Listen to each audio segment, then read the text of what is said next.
What is up, everybody, and welcome back to another episode of Marvel Mondays, where we're covering the MCU in release order. We are now on Thor: Love and Thunder, which is the fourth Thor film. And Matt, bring us those stats. We got IMDb sitting at 6.1 out of 10. Rotten Tomatoes, 63% critics, 76% audience. Budget of $250 million. Box office of $760.9 million.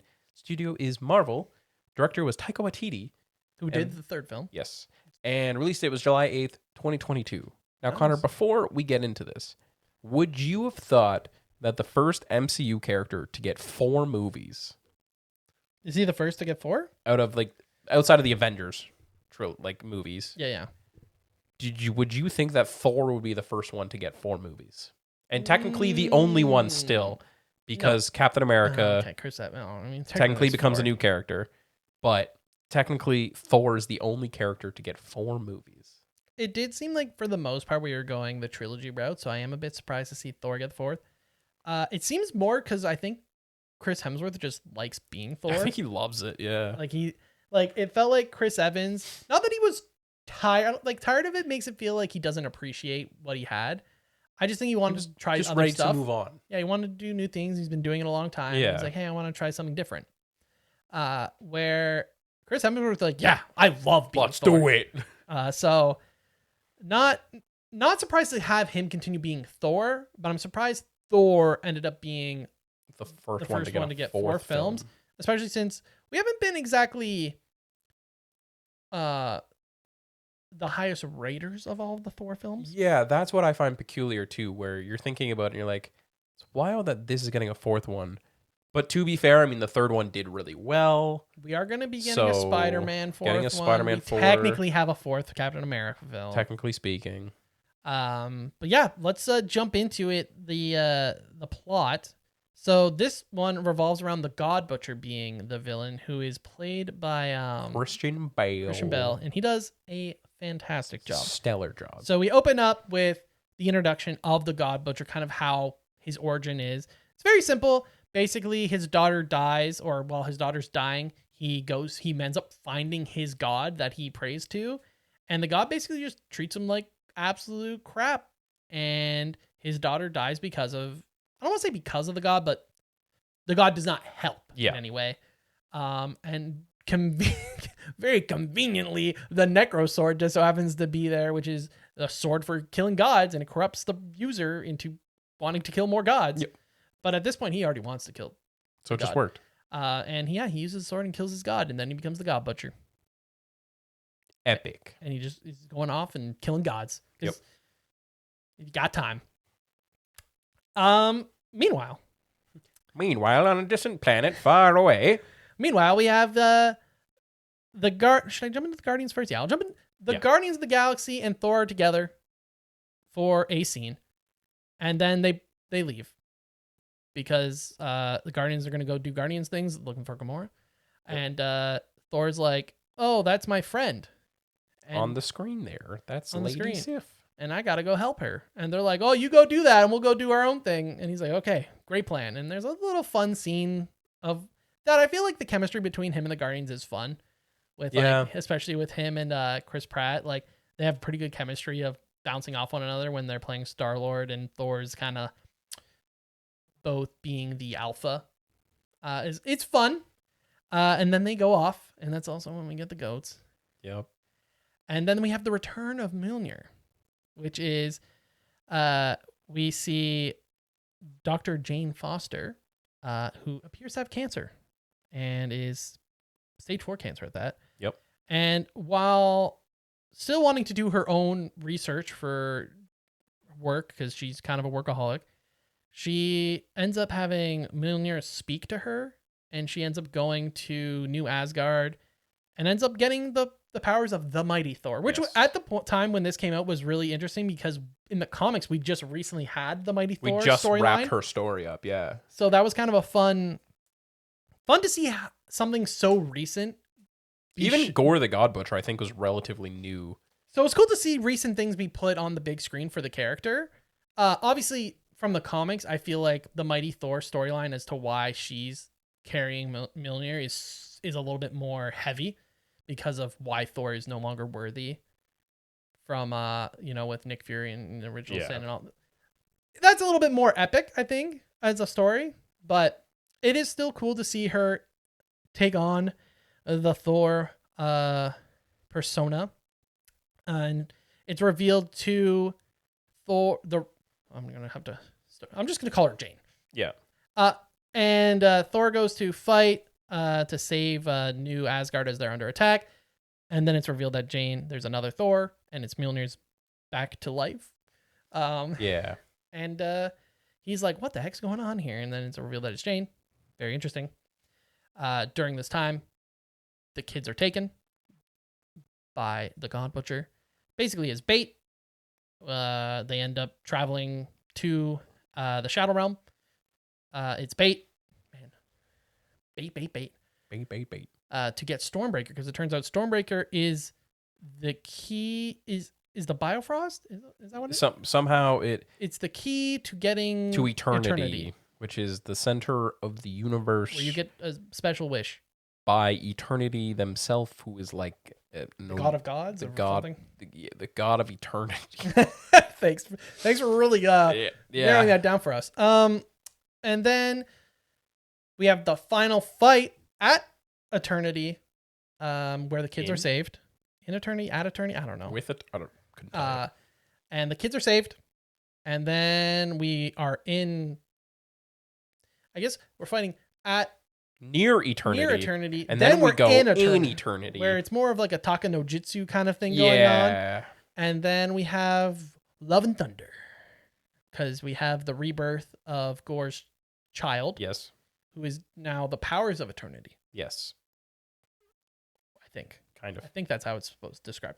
She's got godly powers. She's got god powers. She's kind of a broken and character. Thor now takes care of her. Yes. Is now his child. Literally and metaphorically. As it is Chris Hemsworth's daughter. One of his daughters. Yeah. I don't know. He has sons. A couple sons. Who was and also a daughter. in the movie. I don't know how many kids he has. It's one of his kids. Yeah, it's one of his daughters. Yeah. And yeah, and she holds Stormbreaker and he wields Mjolnir. Yep. And that's it. And Jane passes away. Yep. Sad days. What were some of your likes, Matt? First off, I want to say that Gore the God Butcher first appeared in comics in 2013. So this is 9 years later. Not bad. Then Original Sin also happened that year. So Mighty Thor first appeared in 2014. So this is 9 years later for the villain and 8 years later for the Mighty Thor, which is insanely recent. I'm still waiting for a Batman Hush. Fair, man. We got the animated movie. Killing Joke? Killing Joke would be insane live action. But anyways. Have to be a rated R Batman film. My likes, Christian Bale as Gore. Looks Fantastic. so good. All of his scenes, he was able to keep control up until his death. Like, he was the focused. Like, he controlled the scene, which was great. I said Gun N' Roses, good band, because that's literally the entire soundtrack. I loved the Shadow Realm before getting into Eternity, where it was all black and white, and there was, like, hints of color. That was epic. Which I was like, that's really Definitely well done. One of the best parts. And I think the first act of the film was really good. Gore being the beginning, and we see Jane being sick, Thor leaving the Guardians, even the goats. It was okay at the beginning, in my opinion. It was okay, and then it became a running gag, which was annoying. Literally, I really enjoyed the movie up until the weird hammer humor of like, my hammer. Yeah. Yeah. Okay. Fair enough. What were your likes, sir? Yeah, I thought the Jane story was really good. It just brought a lot of one. You have to remember in Thor 3, like, Jane is just kind of mentioned. Oh, yeah, like, we broke up. So it was nice to have her return, Natalie Portman, back and actually finish her story with Thor. I thought it was nice. And it's very emotional. It also kind of, gives that, sense of morality to everyone. We're all mortal. We're all gonna die. Just when is it gonna be? And not even crazy gods can save you. Norse god magical powers can save you, which is sad. God Butcher story, revenge story is very good. Christian Bale obviously fantastic. Does a great job. He's creepy. Love to see him in more films, but I know he's dead and he definitely just signed on for one film. But I would have loved to see him in more films. Yeah, he was great. As you mentioned in the Shadow Realm, the shift from contrast of like the black and white to like the burgundy of the capes of Thor, both Thors, but then the electricity, like the blue, and then the yellow of the Thunderbolt. Yeah, it was It so looked good. great. Loved it. That was a really cool aesthetic. Have not seen something that in the MCU since. Just well, Once right after this, but not to the same extent. Not to the same Like, it's extent, just, no. That was more like, because we'll be talking about Werewolf by night. By night, yeah. But that's black and white. With hints of color. But There's it's particular items, but it's intentionally shot in black and white. where this is like where you go to the Shadow Realm. Yeah, in the absence color. I think that it did a good job. I agree. Obviously the music was great throughout the film, no complaints. And yeah, that's it. Oh, I also thought that it was cool when Mjolnir breaks into pieces. That's a like, cool that's power. a controllable Yeah. thing. Like it's actually part of how the hammer works now. Yeah. I thought that was cool. Dislikes? Dislikes. Whew. A lot of the children didn't care for. Specifically, I don't think you're really supposed Heimdall's. to. I don't think you're supposed to really care for most of the children. You're just supposed to care that they're kids. Yeah. The CGI of Axel being in the weird floating head Zordon-esque thing, so bad. Even though it got cleaned up for Disney Plus, it looks so bad in my opinion still. You know, it looked even worse than that. The kid army when they're all Thor. That too. Maybe that's what I meant by just the children. The kids getting powers. That's later on the list. I said kid army looked so fake it actually looked like it was made by AI. Yep. Not good. It was so bad. Korg, once he became just the head. Yeah, I know that's kind of a nitpicky, didn't but need to be there, though. That's just Taika Waititi still wanting to be in his movie. Zeus not caring. It is what it is. Just didn't. I felt Zeus like. Yeah, to an extent. Like the Greek god of Zeus. Yeah. Like that felt like being very like, why would I care? Assholey. This one is both a nitpick, but also not. Is that how is Stormbreaker the key to getting to eternity, even though Stormbreaker was made like 5 years ago in the grand scheme of the MCU? How is this the key that automatic? Like, I know maybe this is nitpicky, but it would have made more sense if it was Mjolnir or the Thunderbolt. Literally any other timeless weapon. Yeah, not the one that just randomly got created. That's what I'm saying. Okay. Like, oh, it was made through a dying star. So was half these other magical weapons. But this is the one thing that's Groot's arm is somehow. No, that's just a handle. I know, but no, because Groot is the one that connects the things together.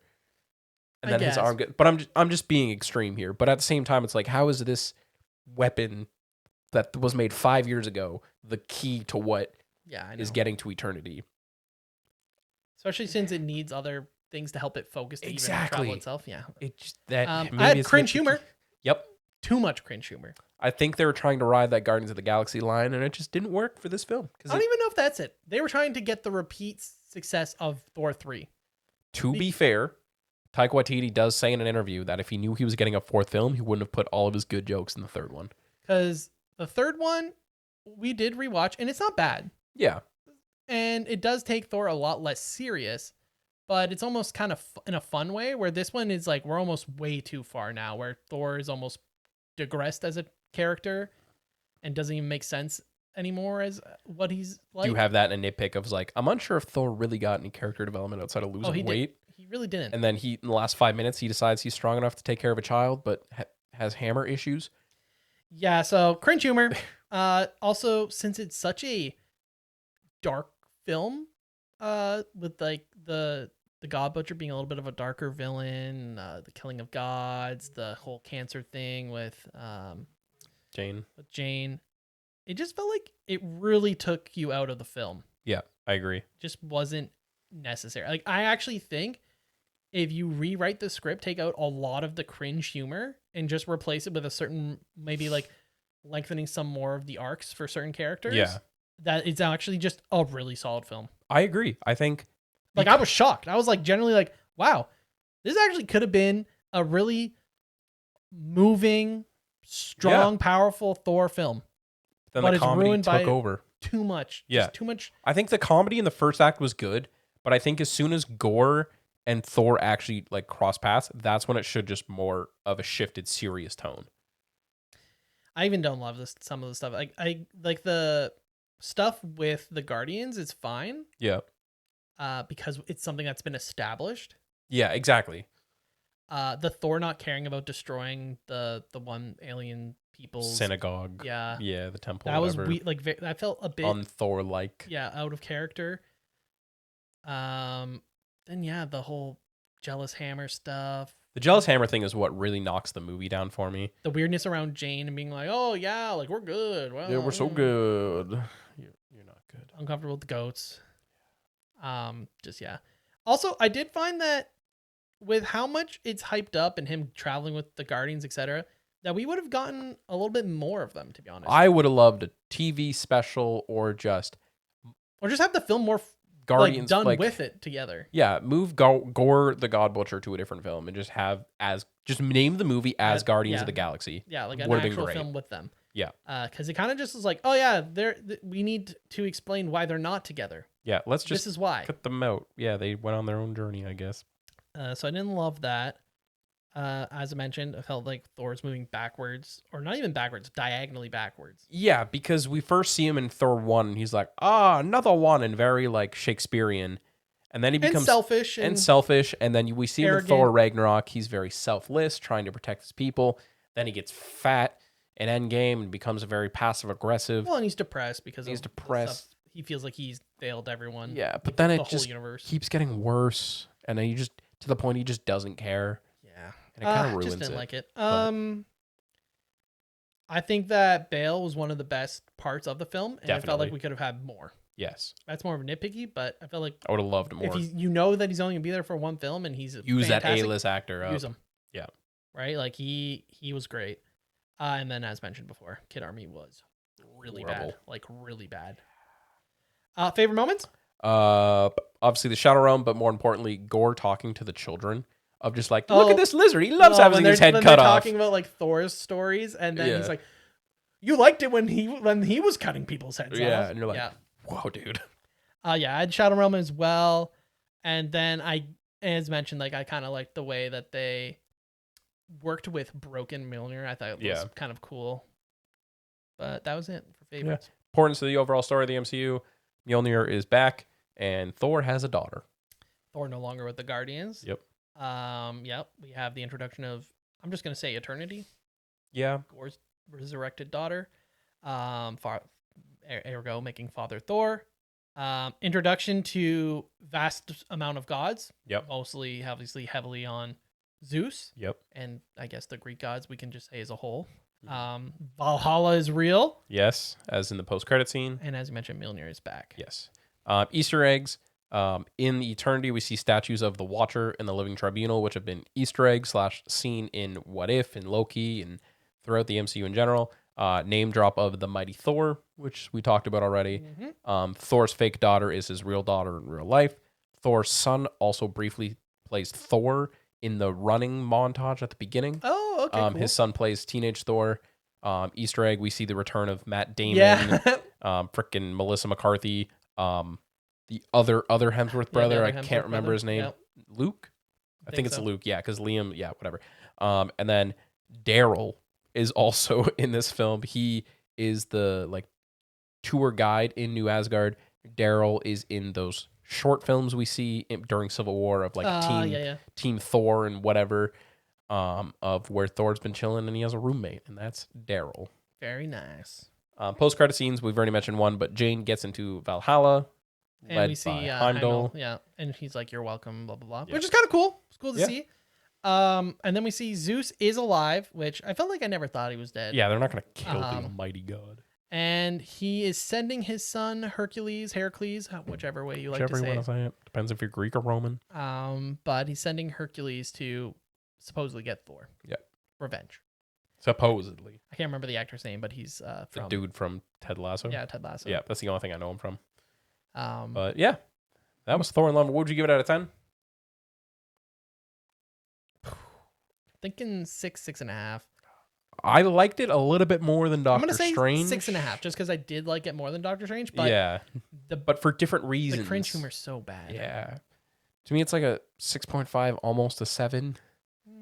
Okay, but not quite. A 7 feels too generous, but 6 seems too low. Yeah, I'm gonna say I'll sit at 6.5. Yeah. But that's that. That's Thor: Love and Thunder, Thor 4. Stay tuned next week where we watch one of the TV movie presentations that Marvel cut up, which is Werewolf by Night. Yep. Don't forget to comment down below what you thought about Thor: Love and Thunder. Are you excited to have a fifth Thor movie with Hercules, however you say it? How do you say it? Let us know. And don't forget, every Wednesday is the Nerdy Misfit podcast. Every Monday we have one of these. And, if you hit that subscribe button and the bell, maybe you'll be notified of maybe some extra videos that may come out. What? All right, bye.